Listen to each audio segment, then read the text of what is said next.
ये है Samsung Galaxy S24 Ultra और मुझे इसको यूज करते हुए एक वीक हो गया है। एंड जब ये लॉन्च हुआ था सैमसंग ने like every other big company in 2023 and 2024 AI इस शब्द का बहुत यूज किया।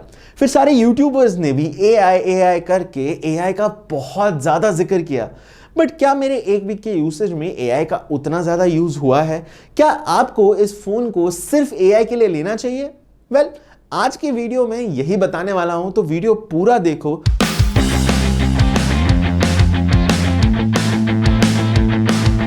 आप काफी ज्यादा सरप्राइज होंगे। बाय द वे, एक छोटा सा स्पॉइलर दे देता हूं, सिर्फ AI के लिए इस फोन को मत खरीदो, बट इसमें कुछ बहुत ऐसे फीचर्स हैं जिसकी वजह से आपको 100% इस फोन को खरीदना चाहिए। So let's get to them. By the way, channel पर नया हो तो सब्सक्राइब करना जरूर कंसिडर करना वीडियो देख के, ठीक है? शुरू करते हैं। सबसे पहले मेरी सबसे favourite part of this phone, इसका डिजाइन। एंड ये बहुत ही सरप्राइजिंग है कि ये मैं कह रहा हूं, बिकॉज मैंने अपने पुराने वीडियोस में कहा है कि मुझे अल्ट्रा का डिजाइन एक्चुअली पसंद नहीं आता है because of the heftiness of the phone. But reality ये है कि इस फोन को जब आप यूज करते हो, हाथ में पकड़ते हो, ये एक्चुअली काफी लाइट फील होता है in comparison to Samsung Galaxy S23 ultra या S22 अल्ट्रा। एंड रियलिस्टिकली इसका वेट बहुत ज्यादा कम नहीं है। इस जस्ट फील जब आप इस फोन को करते हो, जब हाथ में पकड़ते हो, तो आपको ऐसा लगता है काफी लाइट फोन है। बट थोड़ी देर वन हैंड के साथ आप एक कॉल पे रह जाओ और आपको पता चल जाएगा इस फोन का वेट कितना है। बट ऑल इन ऑल ये डिजाइन काफी ज्यादा एस्थेटिकली प्लीजिंग लगता है, स्पेशली ये जो कलर्स है। अब जब आईफोन पे ये कलर्स आए थे, समहाउ बहुत ही बोरिंग लग रहे थे, बहुत ही म्यूटेड लग रहे थे। बट S24 अल्ट्रा के साथ ये जो कलर्स हैं काफ़ी एक्चुअली अच्छे लग रहे हैं, बहुत ही बढ़िया दिखते हैं।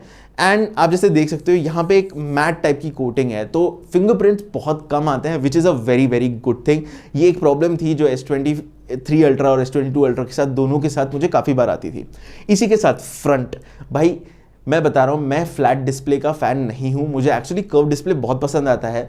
बट यहाँ पे इस डिज़ाइन के साथ, वो मिनिमल बेजल्स के साथ, एक्चुअली फ्लैट डिस्प्ले काफ़ी बढ़िया लगता है। And I really like the design. काफ़ी बार ऐसे टेबल पे अगर फ़ोन पड़ा होता है तो मुझे देख के ना ऐसा लगता है भाई क्या सुंदर फ़ोन है। So it's a really good design.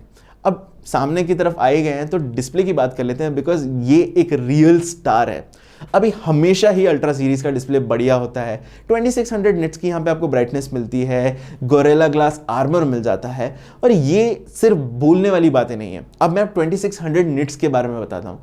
काफ़ी लोगों ने कहा होगा भाई 2600 निट्स आप कहाँ यूज़ करने वाले हो। मैं आपको एक रियलिस्टिक यूज़ केस देता हूँ। मैंने कल ही इस फ़ोन को वैसे यूज़ किया है एंड ऑनेस्टली मैं बहुत ज़्यादा सरप्राइज हो गया। सो मैं बाइक पे जा रहा था, it was like 12 in the afternoon, right, और मैंने GPS लगा के रखा था अपने फ़ोन पे। And honestly speaking the difference was amazing. मेरे पास इससे पहले OnePlus 11 था, मेरे पास iPhone 14 Pro भी था। सो दोनों ही फ़ोन्स काफ़ी ब्राइट होते हैं, उसमें उन दोनों में कोई प्रॉब्लम नहीं है। बट आप जब डायरेक्ट सनलाइट में उन फोन्स को देखते हो तो आपको एक्चुअली चीज़ें बहुत कम दिखने लगती हैं और कुछ देर में वो फ़ोन हीट अप होकर ब्राइटनेस कम कर देते हैं। S24 अल्ट्रा की केस में वैसा नहीं हुआ। मैंने इसको अपने बाइक पे होल्डर में लगा के रखा एंड इट 1.5 आवर तक मैं ड्राइव कर रहा था एंड भाई कोई भी प्रॉब्लम नहीं आई। मेरे को बहुत clear as a day map दिख रहा था, कहीं पे भी क्लैरिटी की कमी नहीं थी। एंड उसमें दो चीज़ों की वजह से ये हो रहा है, राइट। फर्स्ट है कि भाई इसकी ब्राइटनेस 2600 निट्स तक जाती है, तो बहुत आराम से सनलाइट में विजिबिलिटी आती है। और उसी के साथ ये जो स्क्रीन है ये एक्चुअली एंटी ग्लेयर है।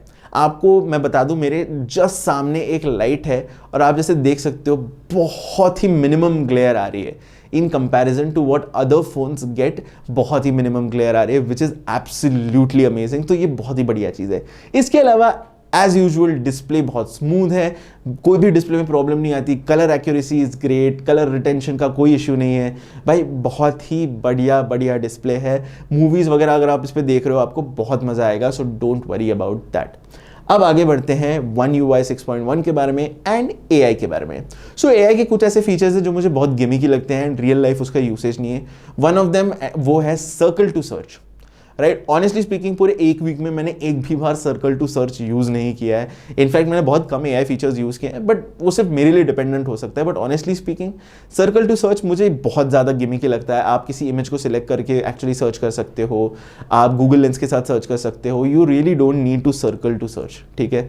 ऑनेस्टली स्पीकिंग बहुत गिमिकी फीचर है, बट इसमें कुछ ऐसे फीचर्स हैं भाई नेक्स्ट लेवल है। फर्स्ट इज इंटरप्रेटर बहुत इंपॉर्टेंट है। जैसे वर्ल्ड ज़्यादा ग्लोबल हो रही है, ज़्यादा इंडियंस बाहर ट्रैवल ट्रैवल कर रहे हैं, I think interpreter is very important. या आप बैंगलोर जा रहे हो, interpreter is still very important, ठीक है, बिकॉज देखो कहीं भी लैंग्वेज बैरियर आती है, आप उसको यूज़ कर लो and interpreter works beautifully, right.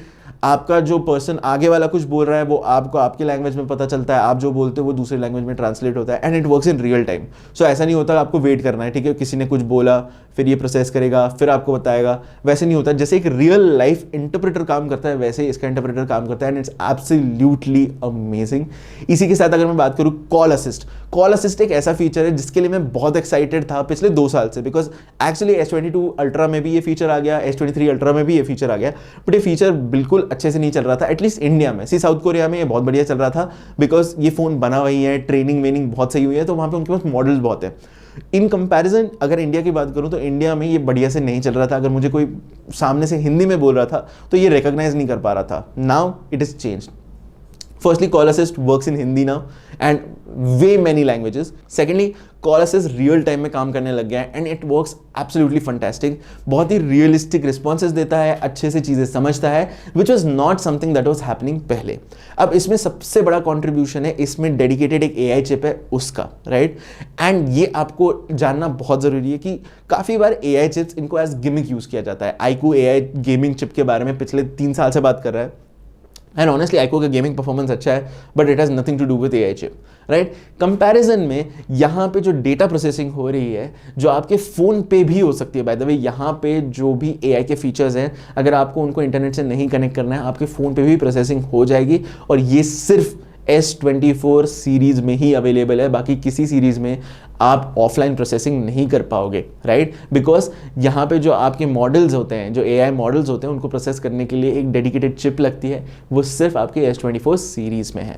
इसी के साथ मैं बात करूँ image manipulation, right. Generative AI का यूज़ करके किसी इमेज को बेटर बनाना, वो भी यहाँ पे बहुत बढ़िया तरीके से होता है। मैंने आपके स्क्रीन पे अभी एग्जाम्पल्स आ रहे हैं, आप देख सकते हो कितने अच्छे से इस फोटो को एनलार्ज किया गया है, विच इज़ रियली गुड। अब ये हर केस में नहीं चलेगा, कहीं केस में फेल होगा, that's how AI works, but I think most of the time लोग हैप्पी होंगे जो रिजल्ट उनको मिलेंगे with generative AI on Galaxy S24 ultra.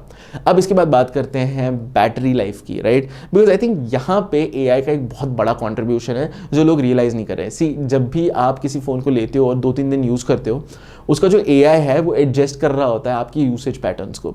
यहाँ पे सिंस यहाँ पे काफ़ी एडवांस चिप लगाई गई है AI के लिए, ये जो यूसेज पैटर्न अंडरस्टैंडिंग है ये बहुत ज़्यादा बेटर है, जिसकी वजह से ये फ़ोन एक बैटरी चैम्प बन जाता है। काफ़ी आराम से 1+ डे आपको लास्ट कर जाएगा, आपको कोई टेंशन लेने की ज़रूरत नहीं है। That is because specifically because of AI बहुत अच्छे से मैनेजमेंट होती है। उसके बाद बात करते हैं, जैसे मैंने कहा battery life was really great. बात करते हैं कैमरास की, और कैमरास के मामले में ना मैं उतना ज़्यादा हाइप्ड नहीं हूँ, और उसके पीछे का एक सिंपल रीज़न है कि मुझे बहुत बड़ा डिफरेंस नहीं लग रहा है इमेजेस में। अब इट्स ग्रांटेड कि जो मैं काम करता हूँ, राइट, मैं जनरली DSLR से फ़ोटो लेता हूँ, जनरली DSLR से वीडियो लेता हूँ, तो मेरे लिए ना हमेशा एक क्वालिटी थोड़ी स्टेप डाउन रहती है in comparison to DSLR। But lately मैंने इसके साथ जो फोटो लिए हैं देव कम आउट अमेजिंग। मैं ये नहीं बोल रहा इसकी फ़ोटोज़ अच्छी नहीं आती, बट अगर आप मुझसे पूछोगे कि कोई भाई अगर मैं जूम करके बिल्कुल देखूँ तभी मुझे डिफरेंस पता लगेगा S23 अल्ट्रा और S24 अल्ट्रा में, उसके अलावा मुझे बहुत बड़ा डिफरेंस नहीं दिखता है। हाँ, अगर मैं 50x की बात करता हूँ या 100x की बात करता हूँ तो थोड़ा सा डिफरेंस है बिकॉज यहाँ पे AI प्रोसेसिंग बेटर है, बट उसके अलावा मुझे बहुत बड़े डिफरेंसेस नहीं दिखे हैं। अभी ऑब्वियसली जब मैं अपने यूट्यूब वीडियोज़ इस फ़ोन के साथ रिकॉर्ड करना शुरू करूँगा तब शायद आपको डिफरेंस दिखना शुरू हो, तो आप मुझे कमेंट करके तब ज़रूर बताएं। अब एक फाइनल वर्डिक्ट पे आते हैं कि क्या ये जो AI फीचर्स हैं जस्टिफाई करते हैं कॉस्ट, तो नो, ठीक है।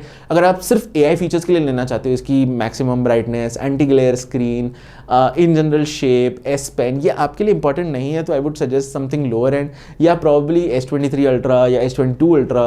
S22 अल्ट्रा तो मैं अब नहीं सजेस्ट करूँगा क्योंकि उसकी बैटरी उतनी ज़्यादा लास्ट नहीं करती है, बट अगर आपका बजट कम है it's still a good phone, right. But उसकी कंपैरिजन में मैं बस बोलूँगा AI के फीचर्स के लिए ये फ़ोन मत लो, बट इसमें जो नए अपग्रेड्स आए हैं, जो क्वालिटी ऑफ लाइफ इंप्रूवमेंट्स हैं, अगर आपको उसके लिए फ़ोन लेना है तो 100% ले सकते हो। I am very happy with this phone, ये मेरा डेली ड्राइवर होने वाला है।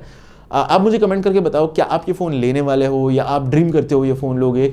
What's your take on this? Thanks for watching the video guys, I will see you in the next one. By the way भूलना मत मैंने bye बोल दिया है, बट मेरा S22 अल्ट्रा और S23 अल्ट्रा का रिव्यू ज़रूर चेकआउट कर देना, आपकी स्क्रीन पर भी आ रहा होगा। बाय।